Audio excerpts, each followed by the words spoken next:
Hey everyone, what a crazy last 2 days it's been. Over 10 GL actresses have apologized since yesterday over the hand sign situation. I'll be talking about Justin and his transphobic reposts, his repost glorifying femicide, another GL couple ended their partnership, Devika updating everyone about her girl, P'Mook addressing and apologizing for the reaction video situation, and a lot of fun little updates. I will timestamp everything. Since yesterday, so many GL actresses have come forward with their apologies. Let's talk about what happened. So, it all started with this Instagram story that Force posted. You can see Fuin and Win using the hand sign for domestic violence. Somebody shared it on X saying, "Is this a trend in Thailand to not take anything seriously?" And this blew up so much that it turned into an awareness campaign. I'm glad it happened. I found out about this hand sign during the pandemic, when everyone was locked down and domestic violence also increased. This campaign was started by the Canadian Women's Foundation. It's been well recorded and documented. The hand signal helped people signal their distress. This was even a TikTok trend, you remember, and it did help people. This signal helped rescue and save many women, with real-world rescue cases documented. But apparently, this sign has a different meaning in Thai celebrity culture, with many thinking it's just a sign that can be used in any normal situation when you need help or rescue, without the serious context attached to it. And since they use it so casually, you can find many, and I mean many, BL actors and GL actresses using it. People posted compilation videos asking celebrities to educate themselves and learn about the sign, and this turned into an awareness campaign very quickly. The first person to apologize was Tu. She said she didn't know the seriousness of it, then Win apologized. Next, I saw Bonnie, Film, Jane, Stacey, and Love apologize. See, in this situation, all the GMM artists were being mentioned, but then fans were saying, no, it's not just GMM artists. Even artists from other companies use this sign, they should apologize as well.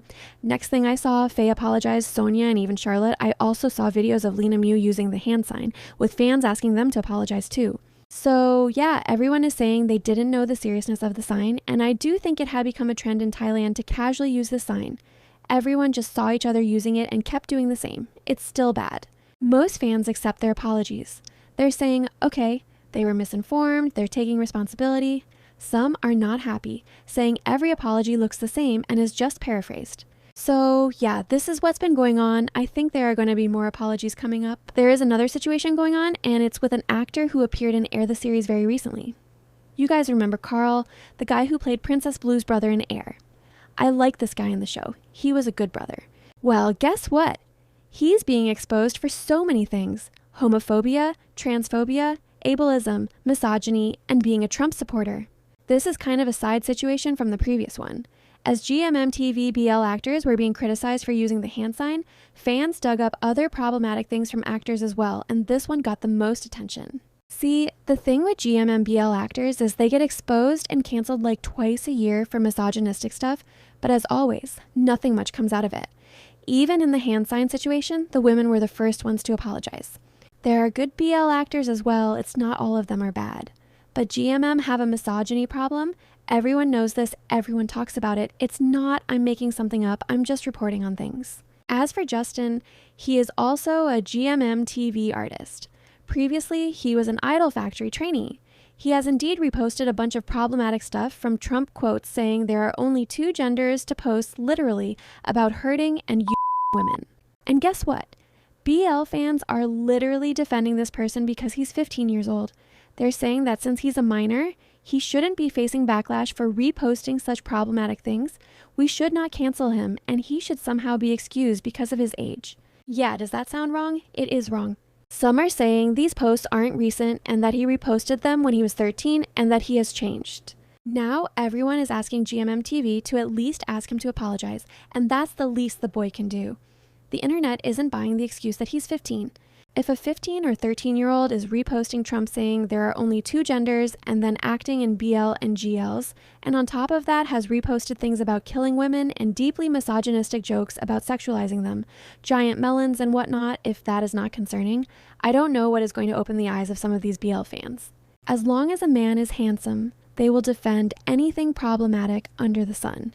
Believe me, if these reposts had been made by a girl, like any GL actress who let's suppose is a minor, and if she had reposted something like this, or even something slightly problematic, you guys would have already canceled her. Absolutely, an apology is a must. GMM TV can act all deaf and blind, like they don't know what's going on with their artists. That's not going to work in this situation.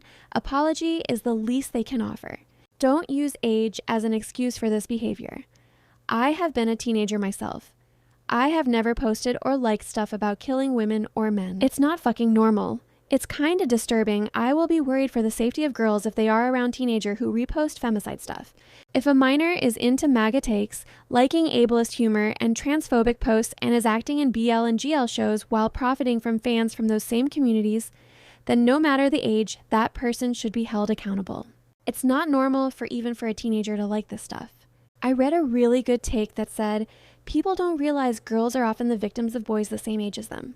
So yeah, it's sad and disturbing. Let's see what happens. We're waiting for GMM and even Justin to respond to this. They will respond. They have to. It's already all over the internet, even Korean media reporting on it. Ice and Memi from Player the Series have announced the conclusion of their pairing. They're no longer a pair. I saw this coming. They've been inactive for a while now. Even Ice was recently rumored to have a girlfriend in real life. Not many people talked about it, but it's definitely not the reason their pairing ended. They just didn't become a very popular standout couple for the company to invest in further. I think that's the reason. During a live, they did say they are going to have a second series, but yeah, success of your first series really matters a lot. Player wasn't a bad show at all. It was just a little too messy for GL fans' liking. You know, sometimes I think most GL fans like watching the same thing regurgitated with a different couple. Just look at Channel 3's previous works. They're masters at it. The same old tropes. And when a show gives us something different, it doesn't really become as popular. And that's pretty much what happened to Player. I wish them the best for their future. Moving on, we have updates on so many things. First, North Star welcomed a new artist to the company, Pang Sahasya. Everyone thinks she's Mew's new partner. They were even seen together in a vlog, so there's a high chance they're going to be paired together. I don't know much about Pang. I haven't seen any of her previous work. I just know she's friends with Sonia. They've done lives together, and she's really close to LMSY. Somebody said she's Sonia's cousin, and Sonia's whole family is gay. It was a really funny tweet, but I'm not sure about that. Is she really Sonia's cousin? Sources need to confirm it. If you know, do share with me in the comments. Apple and Mim had a very fun live, and then Apple posted a cryptic message on X saying, "No matter what happens, thank you for being by our side." I don't know why she posted this. In the current GL climate, there better not be another couple separating Apple Mim, absolutely not. Then we have an update from Devika about Mablepanjie and Arhoung. This is what she said about Mabel and Panjie's upcoming project. They're gonna have series, but not in my company. You know, and it's not we cannot say much about it, but I'm so proud they go cast and they get the role by themselves, and I'm so proud of them. But it's not based on GL. But they're gonna be professional actress in the movie, in the series. So please stay tuned. I think it's soon you're gonna see it. But for the GL that we're gonna do from My Media, you have to wait because we want to do something that we really want to do, and it's just time to develop. And about Arhoung, she's still under a WeTV contract for the next 2 years. She can't appear in a GL unless WeTV gives its blessing or a new partner for Arhoung. She can't be paired with anyone else either outside WeTV. Here's the video. Okay, I will say it again. The solo work, she with me, but the single work, she with WeTV. So she have like 2 years left with WeTV. So if WeTV assign her or have project for her, yeah, she will. She will have GL if WeTV give her project, you know. But for solo work, she with me. And if she have GL, I think that WeTV will be the person who announce it. นะคะ I'm not mommy, I'm your sister. Pam also posted yesterday saying she's still thinking about her future and needs time to decide what she's going to do and asked fans to give her a little more time. Then we have the reaction video situation with FRT Entertainment. P'Mook has since responded to it. I haven't seen the Shades cast reaction to episode 6.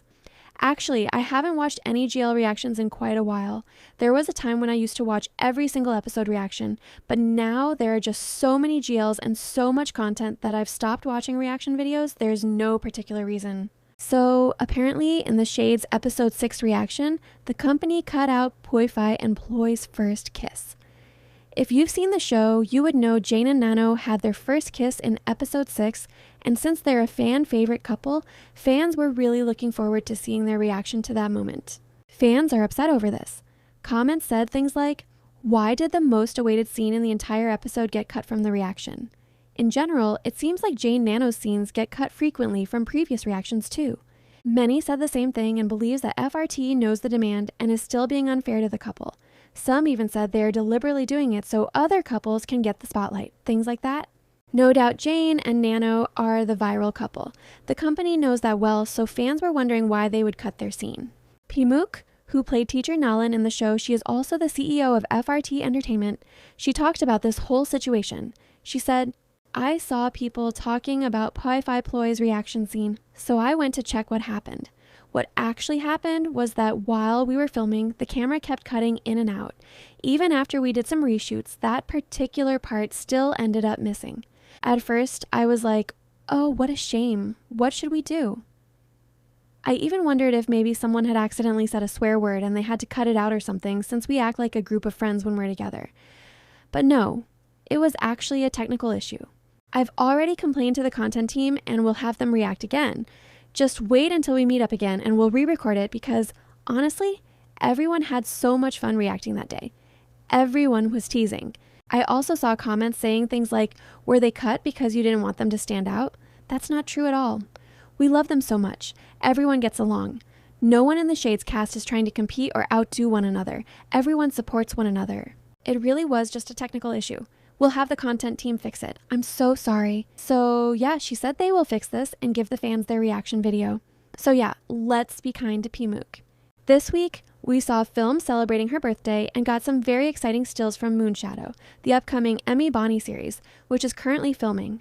Seriously, I can't wait to see film as Emmy's ex-girlfriend. GL fans are gonna eat this up. Also, GMMTV is soon starting filming Ditto. They released these videos and pictures, giving us an update on the cast.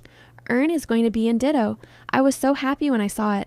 Of course, Stacey is also going to be in the series, but without Kapuk, Piploy My Girl is also coming back. I know nothing about this novel. I just know Milk is going to play a double role, a good twin and an evil twin, and Love is going to play a rich ballerina. I'm absolutely looking forward to this show. GMMTV better do a good job with it. Another show that's filming is the Dangerous Queen special. They're also teasing fans with newly released stills. Under Her Rule, another highly anticipated series, announced its blessing ceremony for August 5th, and the GL series Fairway of Love will premiere on September 6th on 131. And before this video ends, a quick review of AI Girl. This week's 1-hour episode was actually really good. I enjoyed it so much. Even 2 days later, I'm ready to read all these theories about AI, Irene, and Jen. I think Irene is definitely getting jealous of AI, and that's why she's revealing herself to Jen. Why else would she come to that dinner, and how did she even know Jen was going to be there? Irene is a really intriguing character. I'm just so invested in this mysterious researcher. She does creep me out a little bit if you think about how Jen's privacy is absolutely being invaded. Poor girl is being forced to raise a robot. It's really funny how fans are already divided into two teams. AI supporters are advocating for Jen's romance with this humanoid robot. Fans are really passionate about it as well. I read a comment that I found really funny, but the person was definitely very serious. They were basically saying fans need to stop being robot phobic and just accept the AI and Jen pairing. Others are like, nah, they have no future. What is their future even going to look like if they end up together? I don't know about you, but I'm Team Irene. She needs to come and get her girl because AI is now becoming more human. There's a possibility she'll have to fight AI to get Jen back, and I'm so here for this iconic love triangle. Or there's another theory Maybe AI and Irene are connected somehow, and what AI is feeling is actually Irene's feelings. Maybe that way they won't have to fight or shut each other down. So, yeah, it's a good show. Even the year in the show is 2029, right? Now I'm thinking about what year Love Beyond Dreams took place because they're in the same universe, right? When Ran asked for Jen's help in Love Beyond Dreams, she was designing AI's face. Maybe it took 4 years for Irene to actually develop this robot, and now we're seeing her in 2029. That can be a possible explanation. Do watch this series, it's a good one. Some of you asked me to talk about the series My Lady's Bodyguard, and even not. Guys, I'm not watching these shows right now. I'm waiting for My Lady's Bodyguard to finish airing all the episodes so one day I can just sit and binge watch them all. As for Not, it's a BL Omegaverse series airing right now. I know it has a side GL couple, and I think they're betas in this Omegaverse hierarchy. I'm not watching this series, so I don't know much about it. I have seen some TikTok edits of them. You can watch the series. It has some really good reviews, but I don't think I'm going to watch it. I know there's going to be very little screen time for the GL couple, so I'm really not interested in Crumbs. That's pretty much all I have for you today. Thanks for watching.